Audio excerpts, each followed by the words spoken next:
तमाम आध्यात्मिक गुरुओं का अपना अपना अध्यात्म है। तभी मुझे यह कहना पड़ता है कि कुछ तो बात होगी कि राम के जीवन के रामायण पर भी वाल्मीकि जी के रामायण और तुलसीदास जी के रामायण में भिन्नता है। यही नहीं, जिन लोगों ने भी बाद में रामायण का विस्तार किया उनकी भी भिन्नताएं, मान्यताएं भिन्न भिन्न देखी जा सकती। खैर, मैं रामायण के काल की चर्चा करना चाहता हूँ जिसे मैंने पढ़ा नहीं है, जिसे मैंने किसी के शब्दों में जाना नहीं है, जिसे मैंने अनुभव किया है उन लोगों से, उनके अनुभव से जो अपने अपने काल में ऐसा अनुभव किए। मैं बात कर रहा हूँ रामायण के उस प्रसंग का जब माँ सीता और राम एक हुए। जब राम जी गुरु के साथ भटकते हुए जनकपुर पहुंचे और धनुष टूट ही गया तो अब एक ही बात शेष थी और वह थी बारात का आना।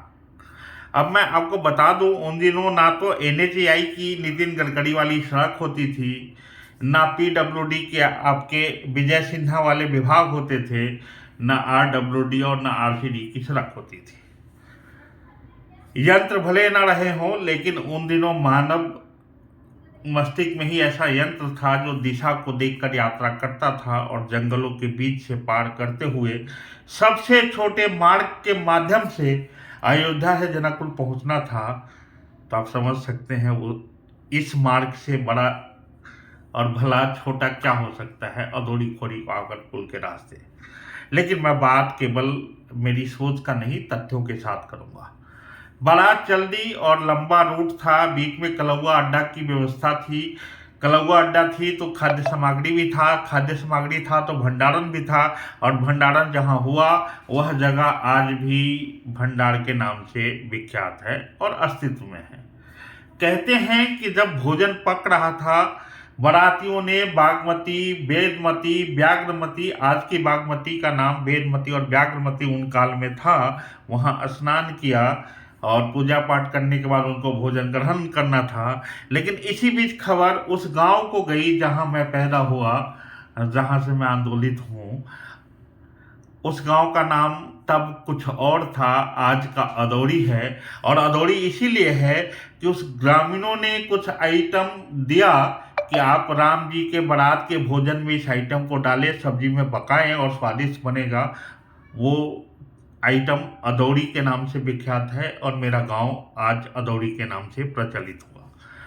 कहते हैं बाराती जब नहा लिए थे, स्नान कर लिए थे, तब उन्होंने देखा कि देवता गण भी आ गए हैं स्वागत में। और ये देवता कहते हैं कि जब तक राम जी की बारात वापस लौट के अयोध्या की तरफ नहीं जाएगी, मिथिला क्षेत्र को पार करके, पुण्यारण्य को पार करके चंपारण्य में प्रवेश नहीं करेगी, तब तक हम यहीं स्वागत के लिए बैठे रहेंगे।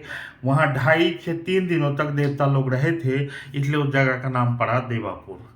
कहते हैं कि स्वयं महादेव भी आए थे और देवताओं ने महादेव के पूजा अर्चन के लिए बेलपत्र की सोची तो एक दिव्य बाग उगाया गया 2.5 घंटे में, और उस जगह का नाम पड़ा बेलवा।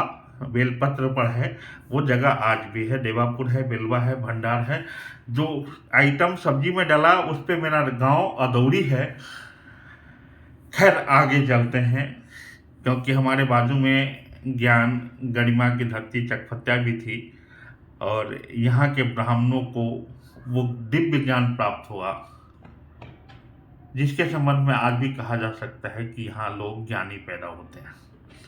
खैर, जब बारात वापस आ रही थी, डोली माँ जानकी की आ रही थी। मिथिला में तब अकाल पड़ा था जब माँ जानकी धरती फाड़ के निकली थी पुनौरा में। इधर पुण्यारन और चंपारण, तो उधर चंपारण। पुण्यारन जंगल का समाप्ति रेखा और चंपारण जंगल का प्रारंभ रेखा, जिसमें बाद में लव कुछ वाल्मीकि नगर और सब में खेले परवरिश हुई, वो आगे की कहानी है। लेकिन फिलहाल मैं आपको ये कहना चाहूँगा कि माँ जानकी जब जनकपुर से चली थी तो मिथिला क्षेत्र में अपने खोइछा का एक एक दाना बिखेरते हुए आई थी। उनका ये मानना था कि कभी फिर मिथिला में अकाल न पड़े, और इतिहास गवाह है कभी उसके बाद अकाल नहीं पड़ा। लेकिन उनका खोइछा समाप्त हो गया था उस जगह पर आते आते जहां सीमा समाप्त हो रही थी पुण्यारंग की।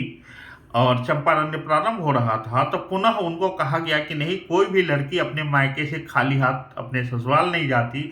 अब पुनः आपको खोइछा दिया जाएगा, और एक खोइछा आपको बिखेरना भी नहीं है, अयोध्या लेके जाना है, ताकि वो बंजर भूमि भी मिथिला की तरह धन्य धान्य से परिपूर्ण रहे। और कहते हैं जहाँ खोइछा दिया गया वह पेड़ भी वैसे ही पाकर का था जैसे राह का पंथ पाकर, और उस जगह पे खोइछा दिया गया तो उस जगह का नाम पड़ा खोइछा पाकर, जो कालांतर में अब खोरी पाकर हो गया है। जैसे कालांतर में व्याघ्रमती और बेजमती अब बागमती हो गया है।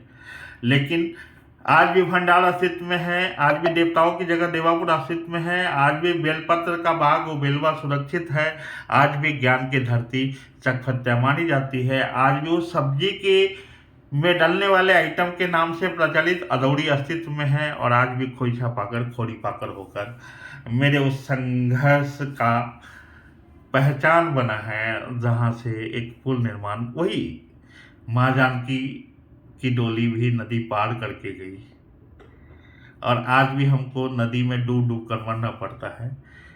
ये संघर्ष और संकल्प अनायास ही नहीं होगा, इसका धार्मिक, आध्यात्मिक और हमारे पुरातन इतिहास से बहुत कुछ शायद लेना देना है। धन्यवाद, संघर्ष प्रणाम। मैं आपको अपनी जानकारी के अनुसार से रामायण का वह एक प्रसंग सुना रहा था, जिसके संबंध में यह जग जाहिर है कि जिन जिन ने रामायण लिखी अपने अपने हिसाब से लिखी, तभी तो तुलसीदास जी के रामायण में और वाल्मीकि जी के रामायण में भी अंतर पाया गया। अब तो पता नहीं कितनी अंतरें होंगी।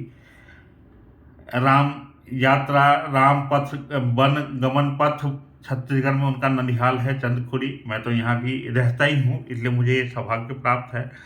मैं सबरी के आश्रम तक गया, मैंने चित्रकूट भी दर्शन किए, रामेश्वरम तक की मेरी यात्रा प्रस्तावित है। लेकिन मैं केवल इतना कहना चाहता हूँ कि वह मार्ग, वह जगह छूटा हुआ है जहाँ माँ जानकी को खोइछा मिला, खोइछा पाकर जो खोरी पाकर है। बारात का कलौआ अड्डा का भंडार, देवताओं का वह स्थली देवापुर, और महादेव के बेलपत्र का बाग बेलवा। धन्यवाद, संघर्ष प्रणाम। फिर कभी बातचीत होगी। धन्यवाद।